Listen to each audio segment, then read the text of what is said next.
Breaking news చూస్తున్నాం. Telangana assembly ఎన్నికల సమరం మరో కీలక ఘట్టానికి చేరుకోబోతోంది. ఇప్పటికే పార్టీలన్నీ సుడిగాలి ప్రచారం చేస్తుండగా రేపటి నుంచి నామినేషన్ల పర్వం ప్రారంభం కాబోతోంది. రేపు ఉదయం 11 గంటల నుంచి నామినేషన్ల ఘట్టం మొదలవుతుంది. రేపటి నుంచి వారం రోజుల పాటు అంటే 10వ తేదీ వరకు నామినేషన్లు స్వీకరించనున్నారు. ఇందుకు అనుగుణంగా ఎన్నికల అధికారులు ఏర్పాట్లు చేస్తున్నారు.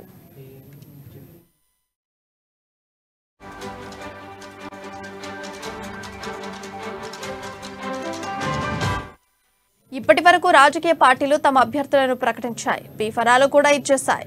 ఇప్పుడు అభ్యర్థులు వెళ్లి ఆయా పార్టీల తరఫున నామినేషన్లు వేస్తే ఇక వారి అభ్యర్థిత్వానికి అధికారిక ముద్ర పడినట్లే.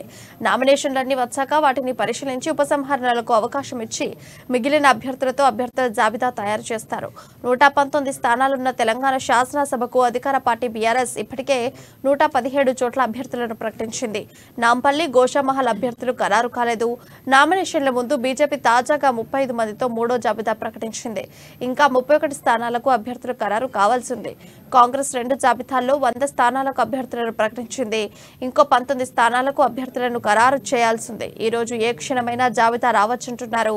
నామినేషన్ల టైం వచ్చేసినా కూడా ఇంకా టికెట్ కన్ఫర్మ్ కాకపోవడంతో ఆశావహుల టెన్షన్ పెరిగిపోయింది.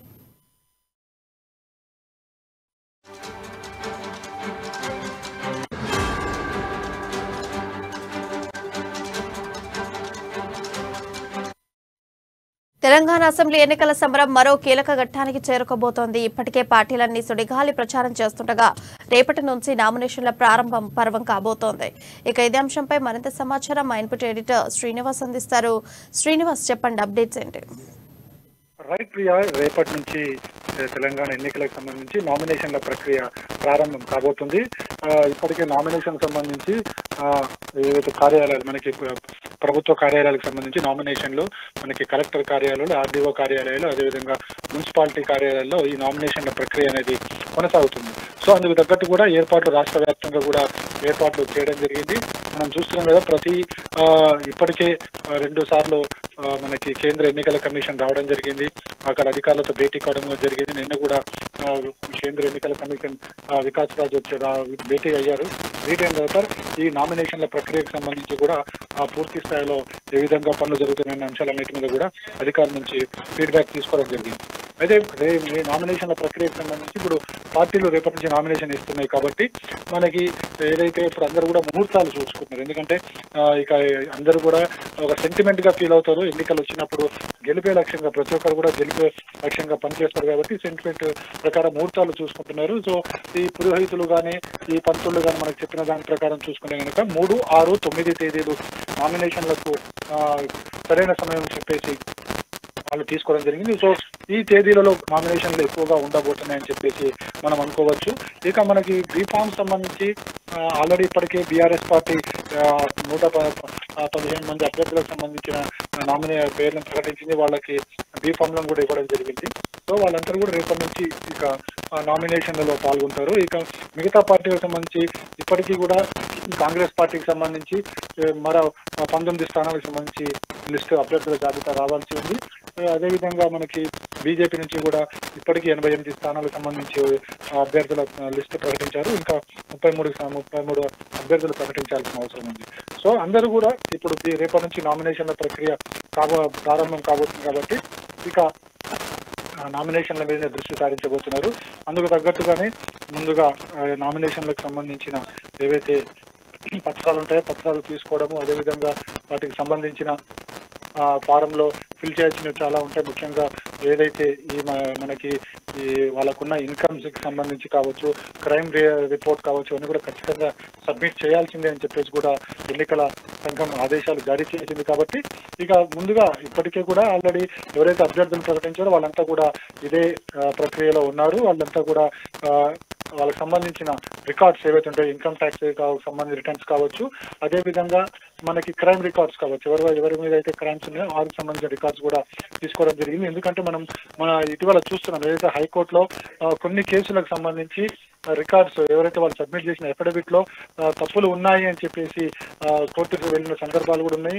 దానికి సంబంధించి ఒకరిద్దరి మీద కోర్టు చర్యలు తీసుకుని తీర్పు ఇచ్చినప్పుడు కూడా అనివార్య కారణాల వల్ల అంటే సుప్రీంకోర్టుకు వెళ్ళడం వల్ల అటువంటి ఆగిపోయిన పరిస్థితి. అంటే ఈ ఎక్స్పీరియన్స్ ని దృష్టిలో పెట్టుకుని ఈసారి అభ్యర్థులు చాలా జాగ్రత్తగా ఈ ఎన్నికల ఫామ్ ఏదైతే ఉంటుందో దాన్ని చాలా జాగ్రత్తగా నింపబోతున్నారు. ఇందుకు సంబంధించి కూడా వాళ్ళ పిఎల దగ్గర కూడా అన్ని తీసుకోవడం, సమాచారం తెలుసుకోవడం జరిగింది. మరోవైపు పార్టీలు కూడా దీనికి సంబంధించి కూడా వాళ్ళకి ఒక డైరెక్షన్స్ ఇవ్వబోతున్నాయి. ఇప్పటికే మనం చూసుకున్నప్పుడు బీఆర్ఎస్ పార్టీకి సంబంధించి ఈ అప్లికేషన్స్ ఎన్నికల నామినేషన్ నింపే ఫారమ్స్ ఏవైతే వాటికి సంబంధించి కూడా కొంతమంది న్యాయ నిపుణులు పెట్టడం జరిగింది. వారి సూచనల మేరకు వాటిని నింపాలని చెప్పేసి కూడా వాళ్ళకి చెప్పడం జరిగింది. అదేవిధంగా రేపటి నుంచి కూడా కాంగ్రెస్ పార్టీ కూడా ఆ అభ్యర్థులు ఎవరైతే ఉన్నారో అభ్యర్థులతో సమావేశాలు నిర్వహిస్తుంది.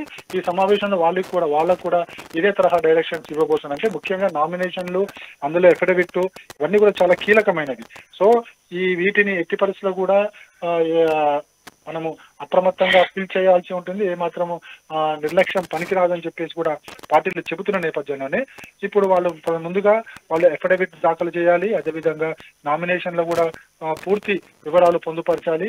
సో ఇవన్నీ కూడా పార్టీలు ఇప్పుడు వాళ్ళకి ఒక డైరెక్షన్ ఇస్తున్నాయి. ఈ డైరెక్షన్ మేరకు వాళ్ళంతా కూడా నామినేషన్ల ఫామ్ను నింపడము, అదేవిధంగా ఆ ప్రక్రియను సజావుగా జరిపించడం దాని మీద దృష్టి పెట్టారు. అదేవిధంగా ఈ నామినేషన్లకు సంబంధించి ఏవైతే నామినేషన్ వేయడానికి వెళ్తున్న అభ్యర్థితో పాటు సర్టెన్ కొంతమంది మాత్రమే ఆయనతో పాటు నామినేషన్లకు వెళ్ళాలి.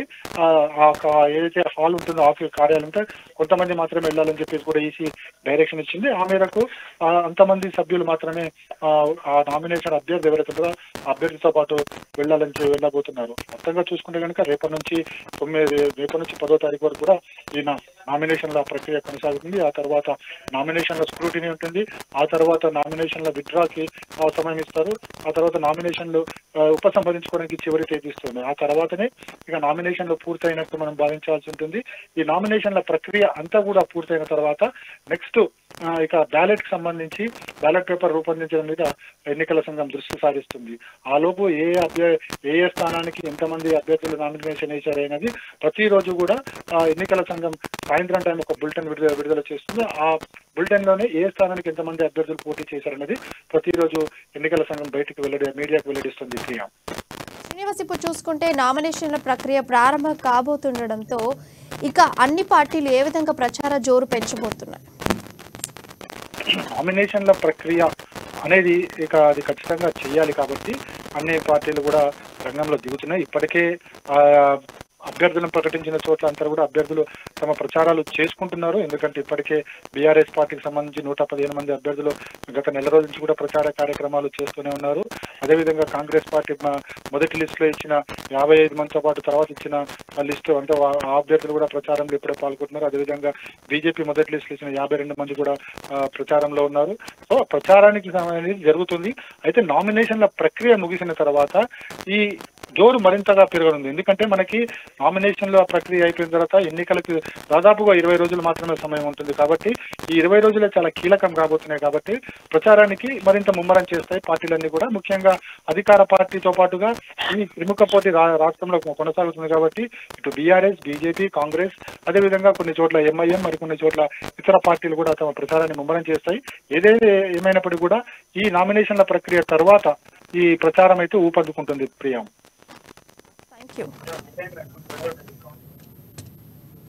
Right Srinivas, thank you. నియోజకవర్గాలకు గాను నామినేషన్ ప్రక్రియ రేపటి నుంచి మొదలవడానికి అన్ని విధాలుగా ఏర్పాట్లు అన్ని నియోజకవర్గాల్లో పూర్తయినాయి. రిటర్నింగ్ అధికారుల సమక్షంలో అన్ని విధాలుగా ఎన్నికల సంఘం చెప్పినటువంటి నిబంధనల ప్రకారంగా ప్రతి రిటర్నింగ్ అధికారి యొక్క డెసిగ్నేటెడ్ ఆఫీస్ లో కూడా అన్ని ఏర్పాట్లు కూడా పూర్తయినాయి. రేపటి నుంచి ఈ నామినేషన్ ప్రక్రియ మొదలవబోతా ఉన్నది. దీంట్లో భాగంగా డూస్ అండ్ డోంట్స్ నిబంధనలు అవన్నీ కూడా ఆల్రెడీ పొలిటికల్ పార్టీస్ తో కూడా మీటింగ్లు పెట్టి వాళ్ళకు కూడా చెప్పడం జరిగింది. ఆల్రెడీ నామినేషన్ పేపర్లు కూడా కొన్ని నియోజకవర్గాల్లో ఆల్రెడీ క్యాండిడేట్స్ నుంచి పార్టీ తరఫు నుంచి కూడా తీసుకోవడం జరిగింది. మిగతా వాళ్ళు కూడా తీసుకుంటా ఉన్నారు.